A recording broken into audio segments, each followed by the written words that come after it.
Hello guys, आज हम explain करने वाले हैं एक और न्यू के ड्रामा को जिसका नाम होने वाला है एजेंट किम रीएक्टिवेटेड। एपिसोड की शुरुआत में हमारे मेन हीरो को देखते हैं जिसका नाम किम होता है, जो कि ऑफिस से अपने घर पर जा रहा था। सामने देखते हैं जहाँ गाड़ी में एक ठग बैठा हुआ था, स्मोकिंग करता है और जानबूझकर सिगरेट किम के ऊपर गिरा देता है। किम एक पल के लिए इसको देखता है, बाद में कुछ नहीं कहता और आगे जाने लगता है। अपने घर के पास आ गया था, लेकिन हम ठग को देखते हैं जो कि तेज़ रफ्तार से गाड़ी चलाता है। गाड़ी का जो साइड मिरर होता है वह किम को लग जाता है। किम के घर के पास एक लॉन्ड्री वाला भी होता है जिसका नाम होता है मिस्टर लिम, जो कि यह सब देख रहा होता है। ठग गाड़ी से बाहर आता है और किम से बात करने लगता है। किम कहता है कि मैं ठीक हूँ, तुम चले जाओ, लेकिन ठग कहता है क्या तुम नहीं जानते हो कि जब भी ऐसा कुछ होता है तुम्हें सॉरी कहना चाहिए। किम बाद में से सॉरी कह देता है, लेकिन ठग यहीं पर नहीं रुकता, इसे जोर से पंच मारता है और किम नीचे गिर जाता है। बाद में ये चला गया था। हालांकि ये सब बातें कैमराज में कैद हो जाती हैं।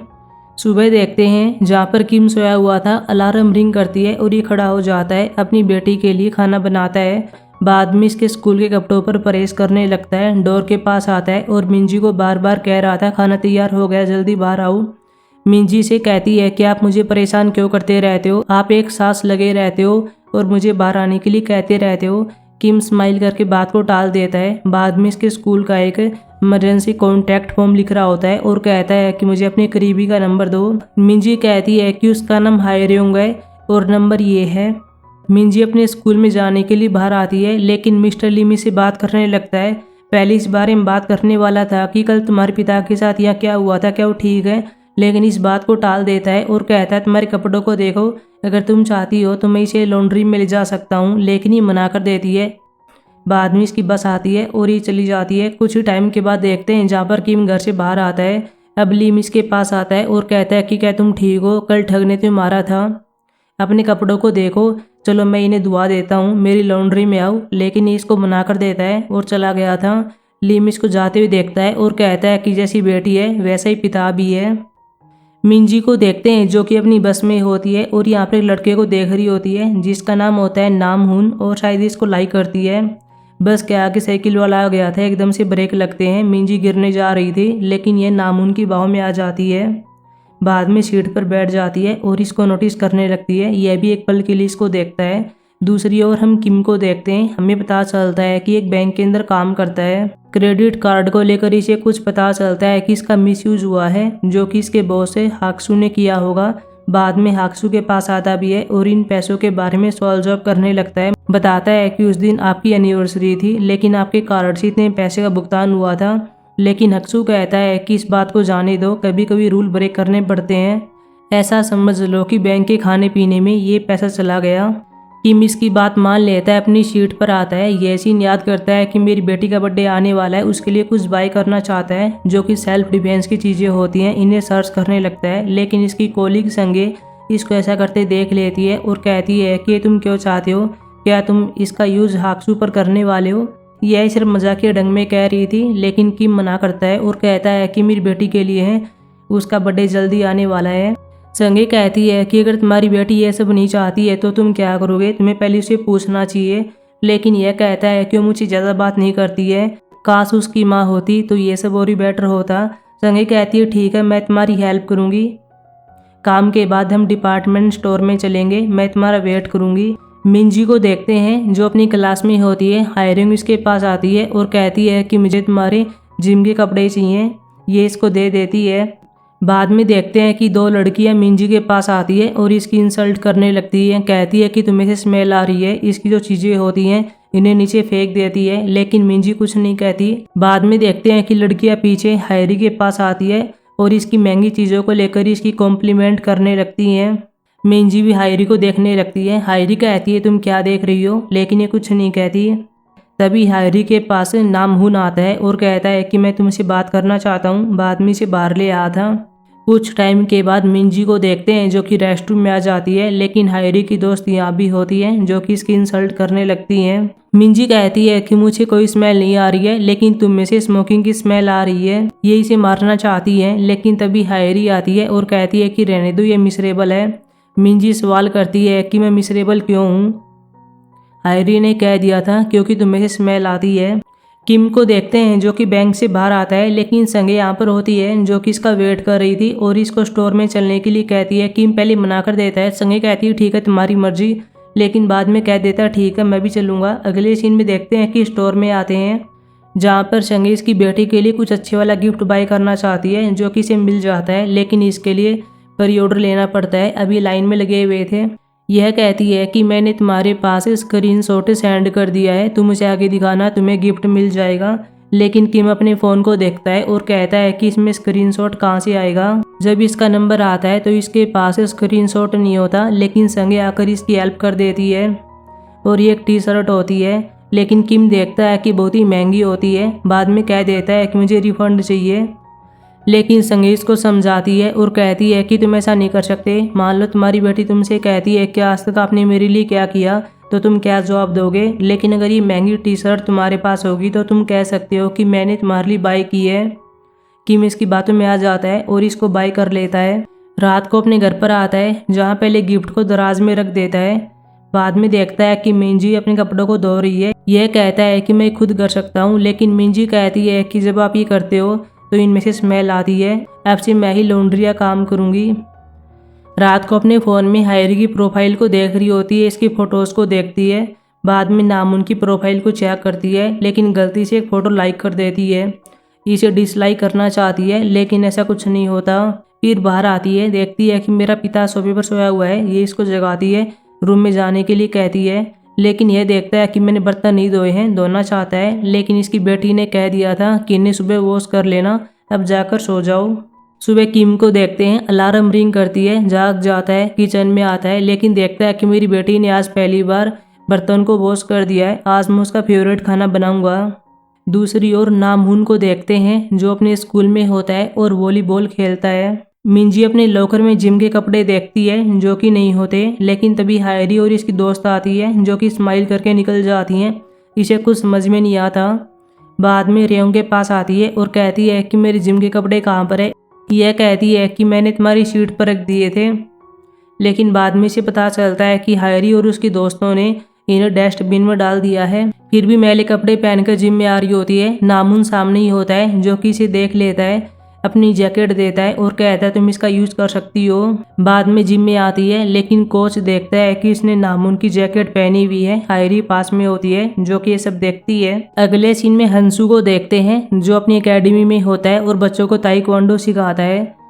बाद में हम एक और कैरेक्टर से मिलते हैं जिसका नाम होता है जून चियोल, जो कि यहाँ पर लोगों की हेल्प करता है और यह सब करके बहुत ही हैप्पी होता है। फिर अपने सीक्रेट प्लेस पर आता है और यहाँ गेम खेलना स्टार्ट कर देता है।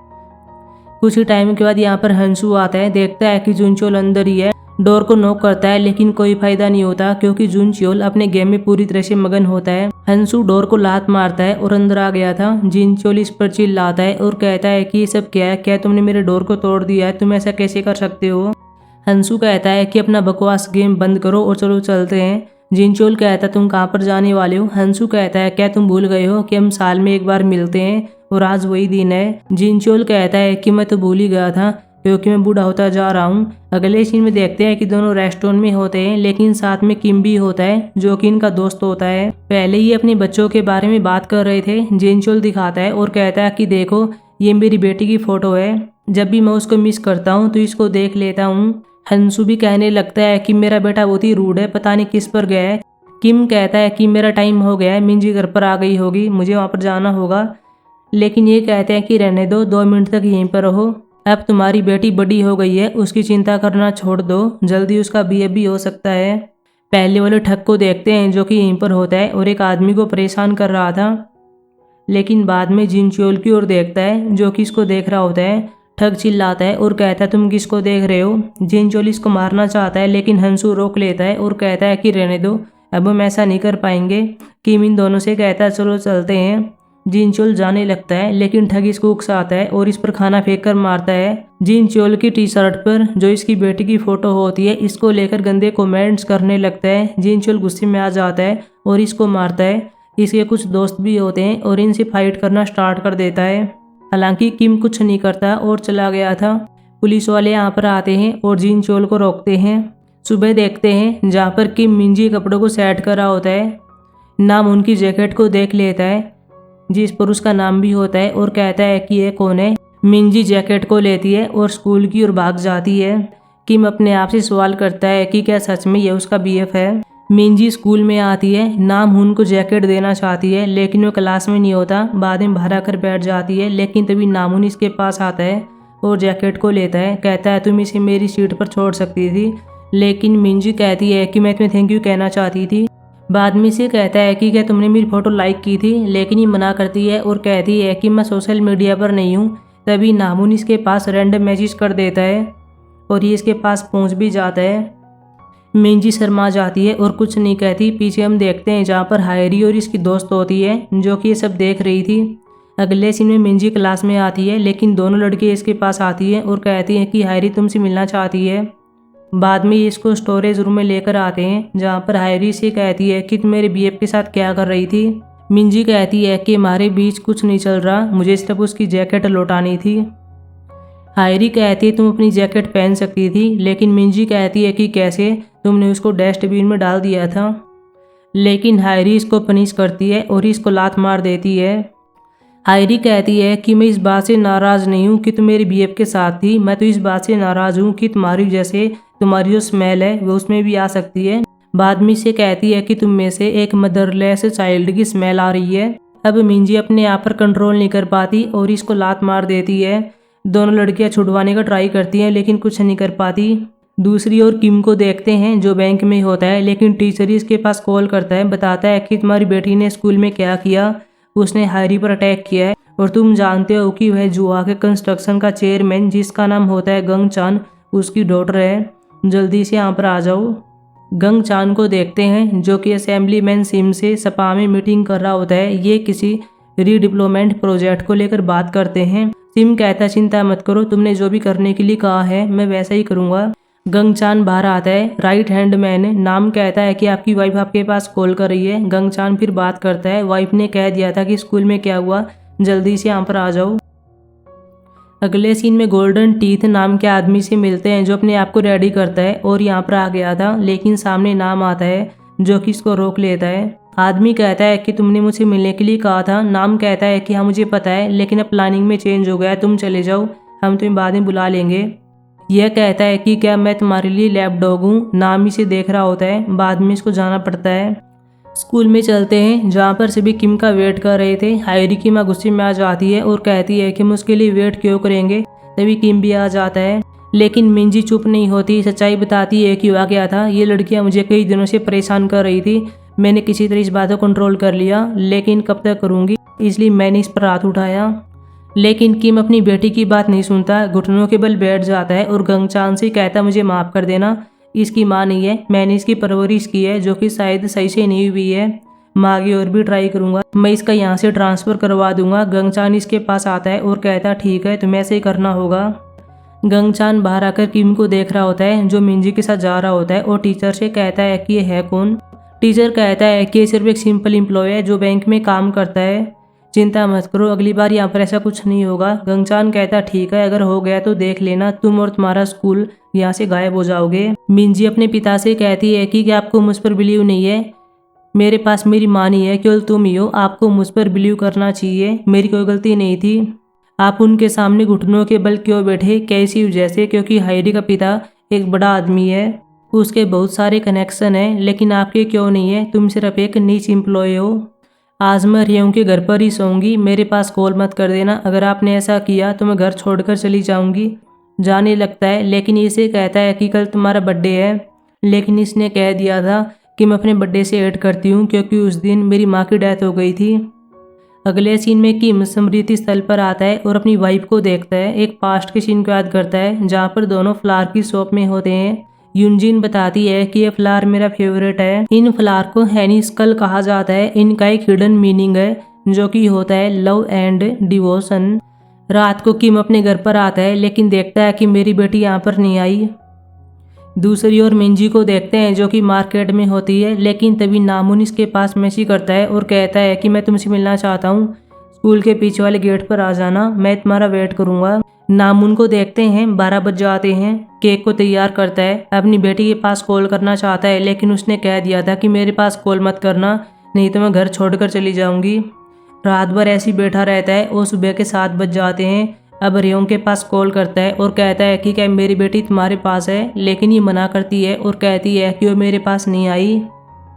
स्कूल में आता बच्चों से पूछता है, लेकिन यहाँ भी मिंजी नहीं होती। तभी नामुन को देखता है और कहता है मुझे पता तुम उसे जानते हो, वह काम पर हो सकती है। नामुन कहता मुझे माफ़ कर देना, वह मैसेज मैंने नहीं किया था। एक ठग मेरे पास आया, मेरे फ़ोन को ले लिया था और उसने मिंजी को वहाँ पर आने के लिए कहा। मैंने सिर्फ स्कूल के पीछे वाले गेट की बात को सुना था। अब हम देखते हैं कि किम स्कूल के पीछे आता है और यहाँ कई खून के धब्बे होते हैं, इन्हें फॉलो करता है। यहाँ पर एक हेयर बैंड भी होता है, याद करता है कि यह तो हायरी का होता है। अगले सीन में यहाँ पर बारिश स्टार्ट हो जाती है और हायरी और एक ठग आते हैं। ठग कहता है चिंता मत करो, उन्हें यहाँ पर कोई भी एविडेंस नहीं मिलेगा। देखो वेदर भी हमारी साइड में है, बारिश स्टार्ट हो गई है, सारे एविडेंस मिट गए हैं।